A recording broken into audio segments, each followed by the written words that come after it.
Tyler, can you hear me? I can. Okay. You're not gonna be able to see this, so you're gonna have to just hang for a minute or two, or three. I'm gonna give a brief intro. We have a mixed crowd, so I'm just curious before I start. Hi, everyone. I'm Andy Sack. I'll introduce myself in a moment, but I'm just sort of curious, show of hands, how many people own an NFT? Tyler, about a third of the room raised their hands. Yeah, I can actually see the audience. I can see. Oh, okay, good. So, which is nice. Yeah. So we have a mixed group. Like Kate told me, we have people that don't even really know what an NFT is, and then we have people, myself included, who are deep in the rabbit hole. So keep that in mind, Tyler. So we're going to try and bridge. I apologize for those people who are deep in the rabbit hole. Some of this will be introductory, but NFTs are, I think, the best application and user experience in Web3. Thank God they came along when they did, and they're fun because they're consumer friendly. So it's my pleasure to be getting to interview Tyler. Tyler is certainly one of the leaders of the NFT movement and marketplace, and he's a leading NFT artist. And I think we're going to hear about his career. We're going to hear about his experience with launching some very successful NFT projects, and hopefully we'll also get some forecasts and tips for builders. Absolutely. Yeah, this is what we're going to cover. I just told you everything we're going to cover. My background, Kate mentioned, I have a Web3 fund of funds called Keen Crypto.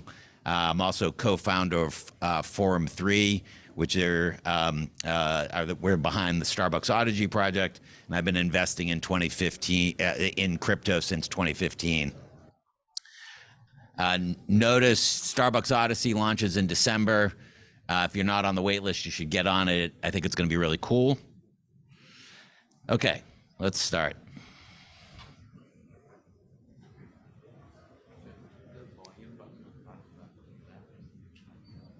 Hold on a sec.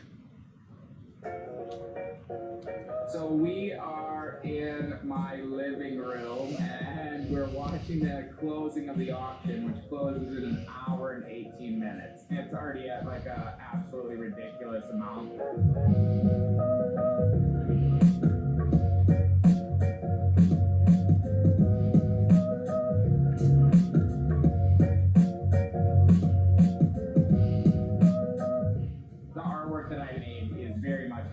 By the tools and influenced by the work of a bunch of people in the crypto community as well. Hey, Mike, this is Jason. I want to say congratulations. You're at 25,250,000.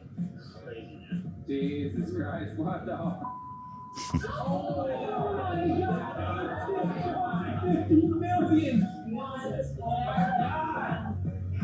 69 million. I think it probably means digital artists here to stay. I'm going to Disney World.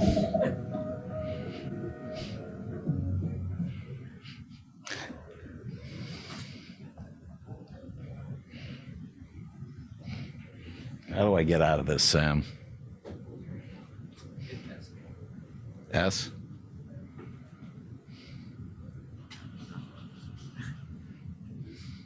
I tried. Okay. Yeah.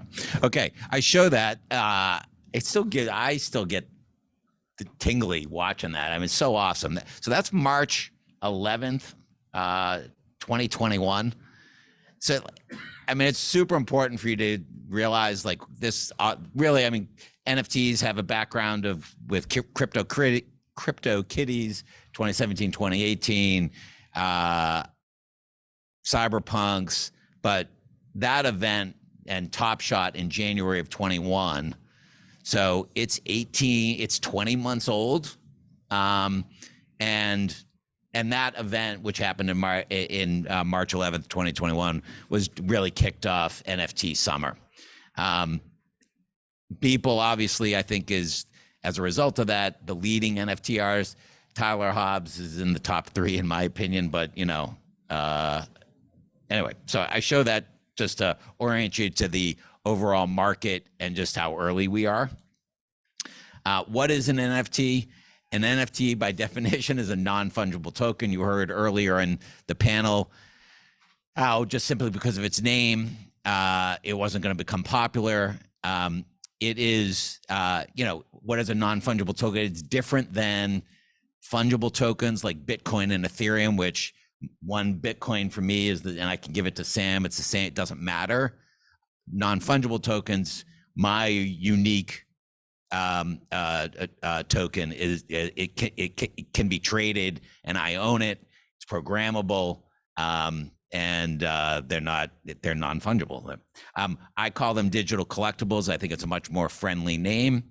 They are freely tradable, programmable across platforms. What are the primary use cases? I mean, they're the consumer use cases. We're going to talk in a moment about art, but it can be used for loyalty, which is Starbucks Odyssey. A big, Bored Apes and CryptoPunks are avatar replacements. So you see them up on Twitter and in other social media platforms. They're used for ticketing and special access, gaming, and collectibles. All right. I show this just to give you a sense. Here's CryptoPunks and Bored Apes both have a market cap as of 2 days ago of $1 billion. They're the leading avatar things, and I just show them just to give you a sense for those noobs. Okay, with that said, let's go to Tyler. Tyler, welcome. Hello, thank you for having me. Would you introduce yourself?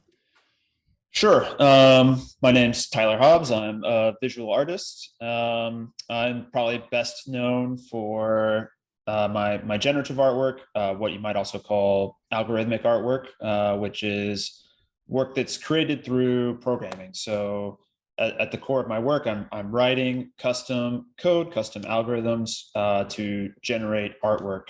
I also have a background in more traditional artwork, drawing and painting, and that's really played a big role in my artwork. And also studied computer science. That's what my degree is in.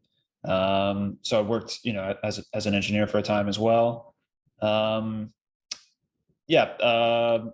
was doing pretty well for myself prior to 2021, but my work became much more popular and well known in the summer of 2021 when I released Fidenza, which, if you can see the screen that I'm sharing, yes, we can. Yeah, this is just an example image of that, and I'll show more from that.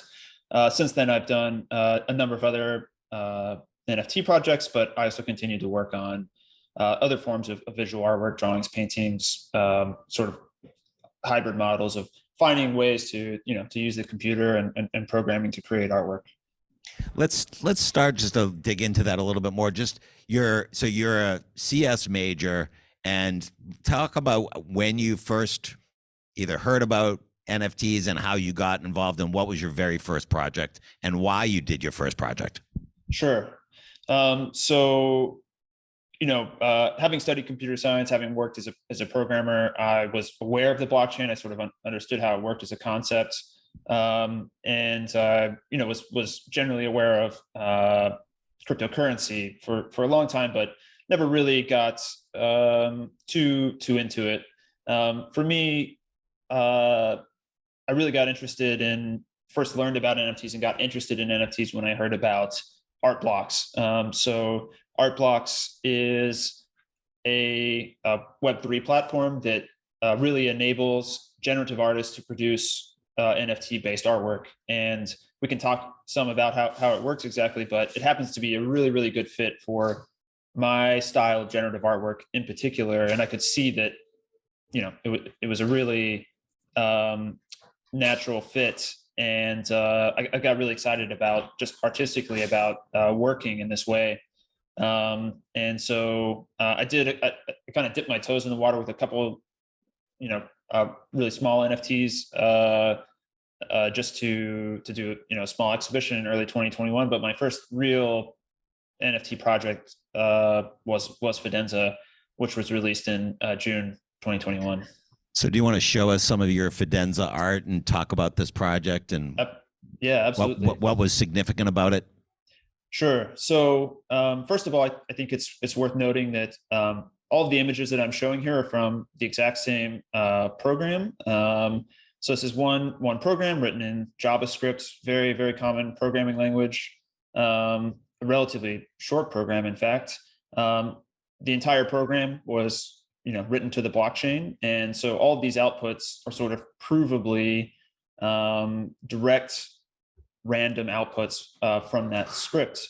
And the model that Artblocks uses is that generative script is written to the blockchain, and then collectors are able to do what's called minting an NFT. In this case, they put in the Ethereum.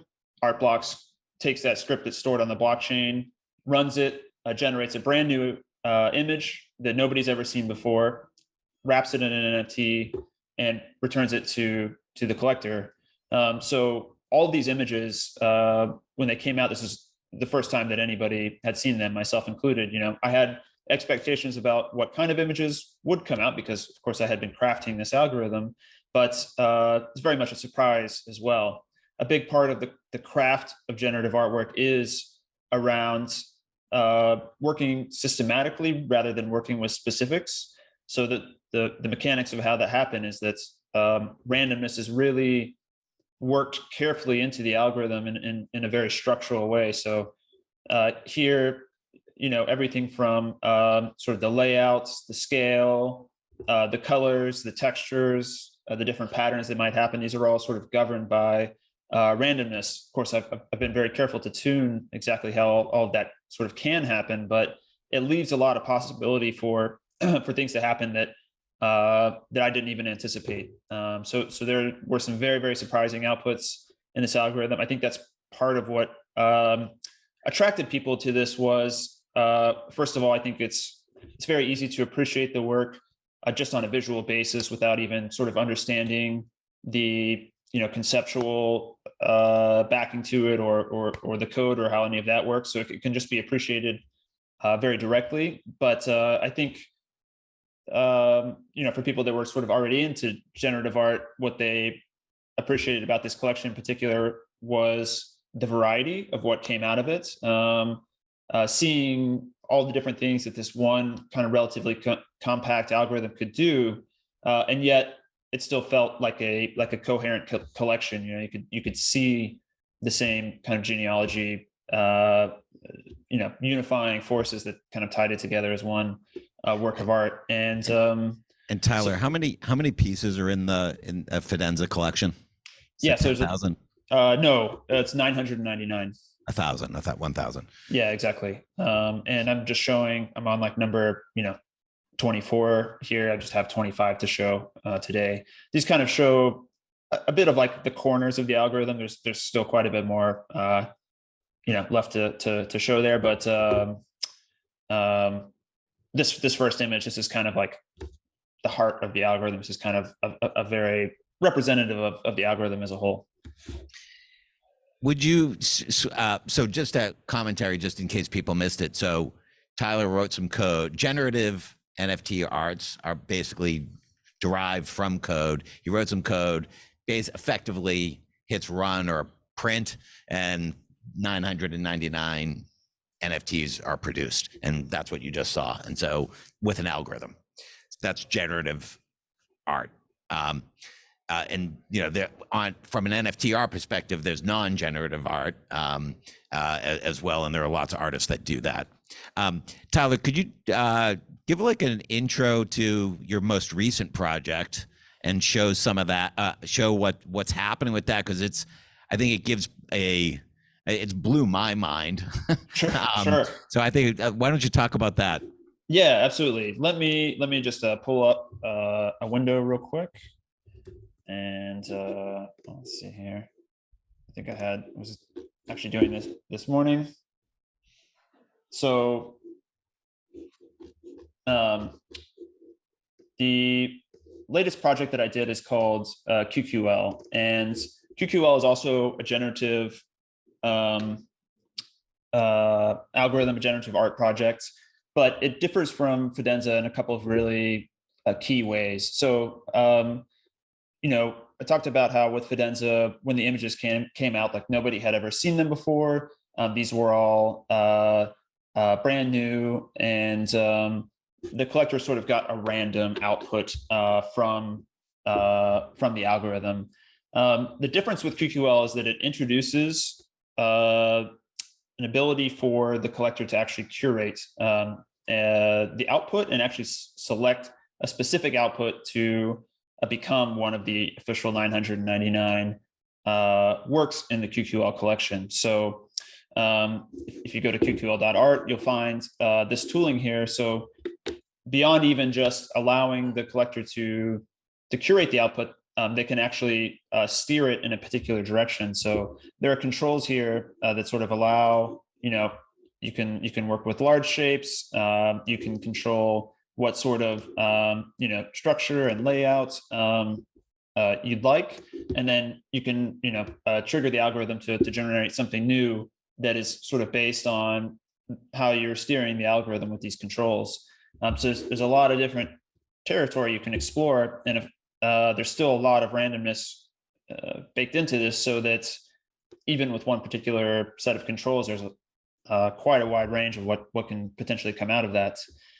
So by turning this over to collectors to actually sort of be able to curate the final set of artwork, this project has become much more communal. Like I'm even sort of one step further removed from what actually becomes QQL, the project, in the final set of work.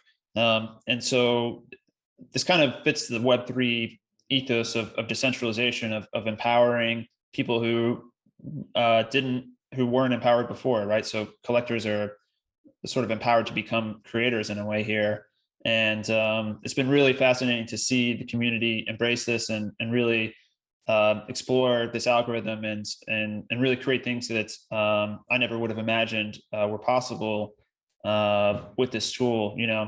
I think I don't have all the latest numbers, but I would guess that we're at least 20 million QQLs have been generated now, at least 20 million images with this algorithm. So it's seen really amazing adoption. It's been a fantastic project so far for me. Yeah, I mean, it blew my mind. I've been in the NFT space. I follow the art space. That's the space that I follow the least. But what it does is it allows the community to actually become, as Tyler said, to actually participate and become the artist. So it's very much choose your own adventure, and you get to play with it, choose lots of images, and then I think you only get one pass to actually go, this is the one that I want. Exactly. Yeah. And so that then becomes the art piece that one member has chosen, and then that is part of the collection. And that whole thing then exists in perpetuity. And that's friggin' amazing, like that system when you think about it. And it really is a novel. I mean, it's not a little leap forward. NFTs were a significant leap forward. Generative art was a significant leap forward, but this concept of a system where the audience actually builds the art is mind-blowing for people in the art and digital world. And I can only imagine it's going to inspire a whole host of other generative artists to create with large scale communities, all sorts of art, music, etc. So it's Absolutely. super. I mean, kudos, Tyler. Awesome. Thank you. People loved Fidenzas. I think QQL is just mind blowing. So thank you. I appreciate it. Yeah. So go to the project QQL. QQL.art. .art. I'm gonna pause here, and just given that people are sort of have migrated to lunch, but questions for Tyler that the audience wants to hear. I think it's only appropriate that I turn it over to the audience. Yes.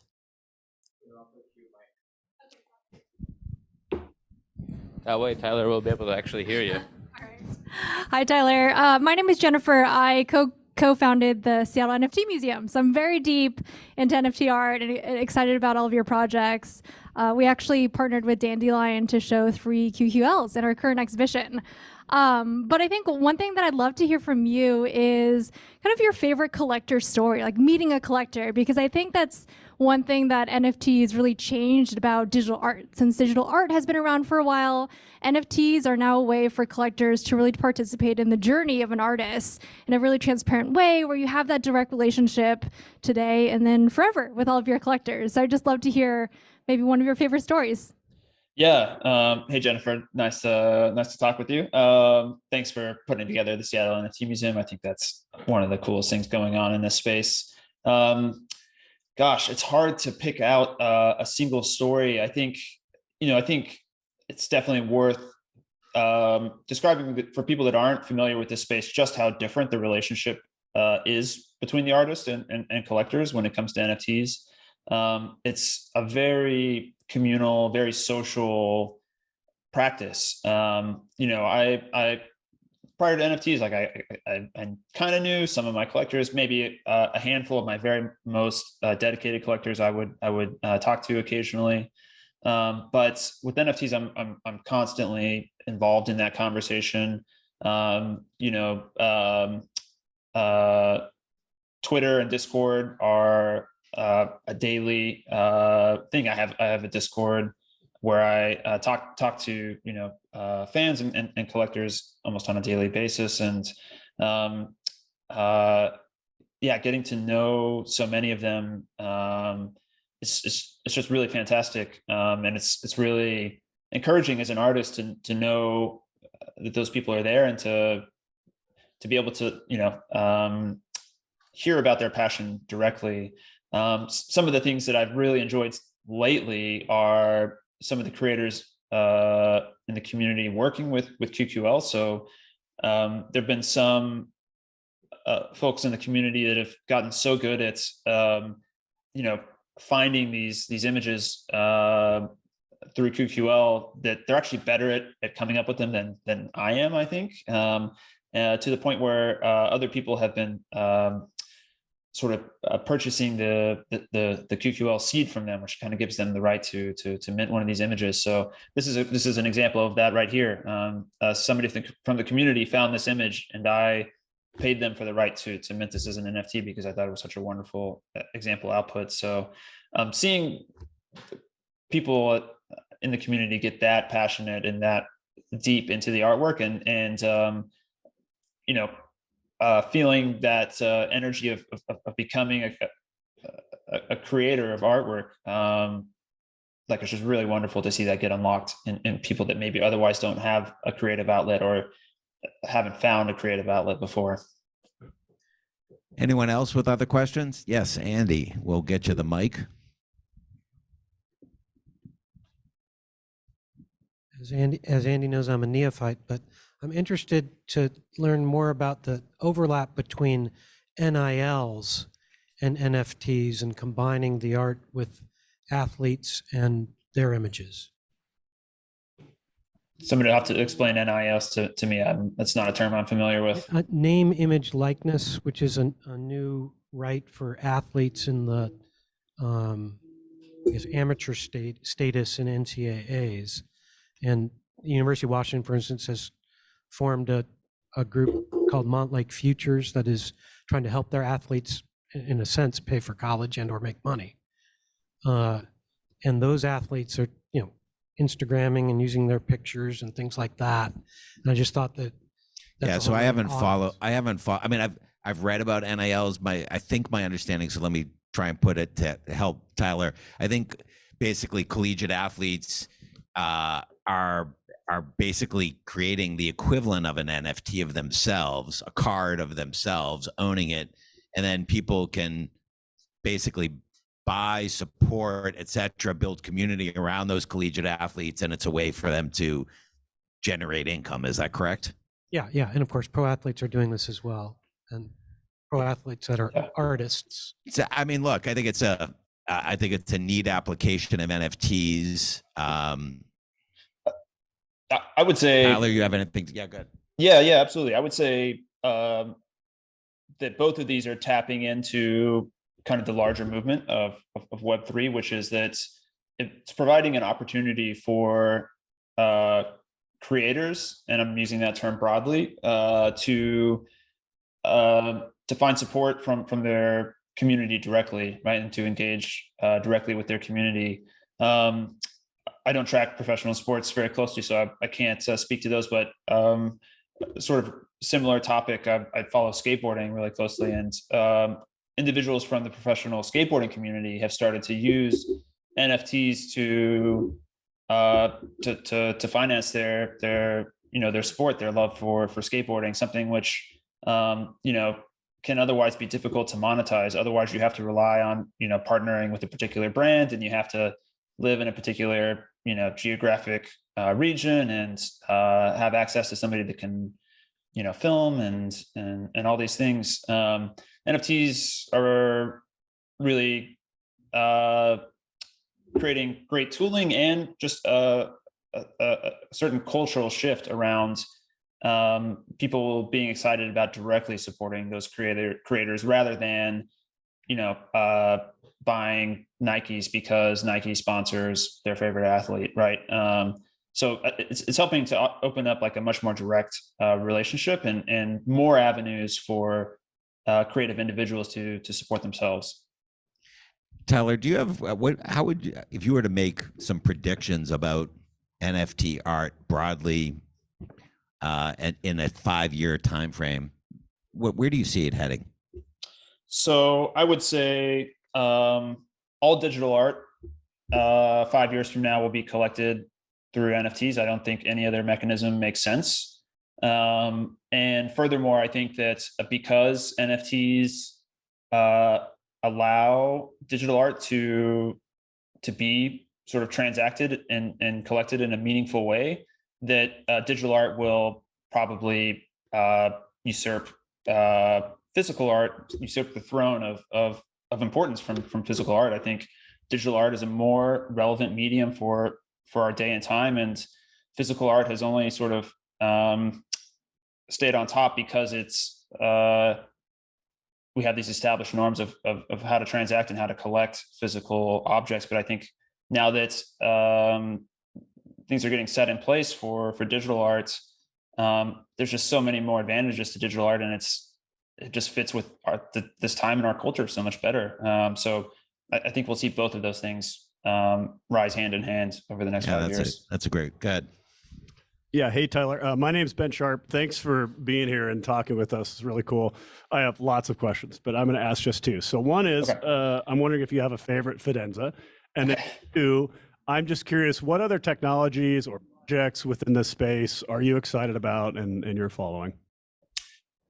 Yeah, great questions. Favorite Fidenza. I have to be really careful about saying that because anything I say like that, the collector will, whoever happens to own that will shout it from the hilltops. So the set that I just showed earlier, let me kind of go through them again. These are a selection that I put together for a Tashin book on NFT artwork that's coming up, and I won't say that these are necessarily the best in the set, but I think that they provide a good representation of the entire algorithm. So I'm quite fond of everything that I showed here in this collection for very different reasons. What am I excited about?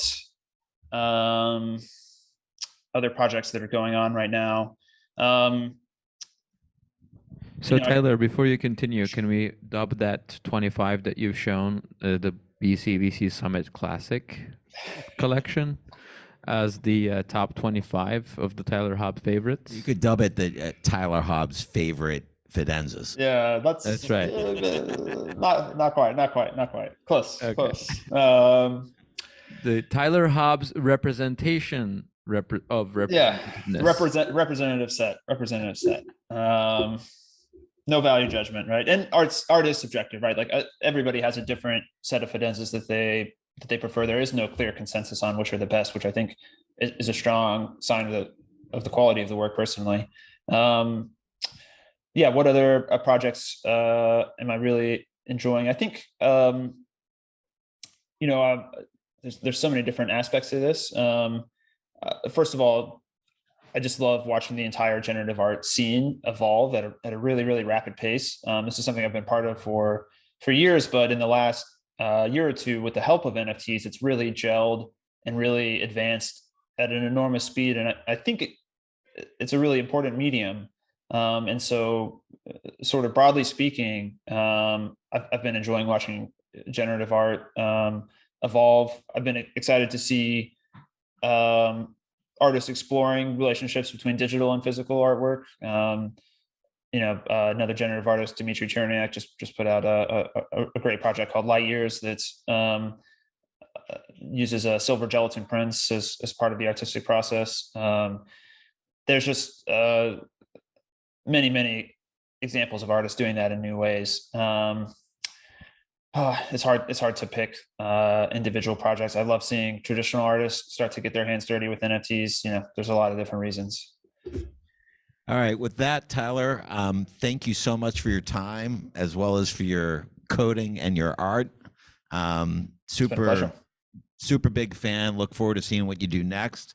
Thank you all for coming, and I think we're going to break for lunch. I'm going to turn it over to Sam. Yes, this actually marks the end of our BCVC Summit. Thank you so much for coming and being here for the 4 hours we had the chance to spend together. We had an aerial view, institutional view, VC panel, builder panel, and an artist view on Web3. Winter or summer, here we are building and investing. Let's go join Cosm. Thanks a lot, everyone. Thank you.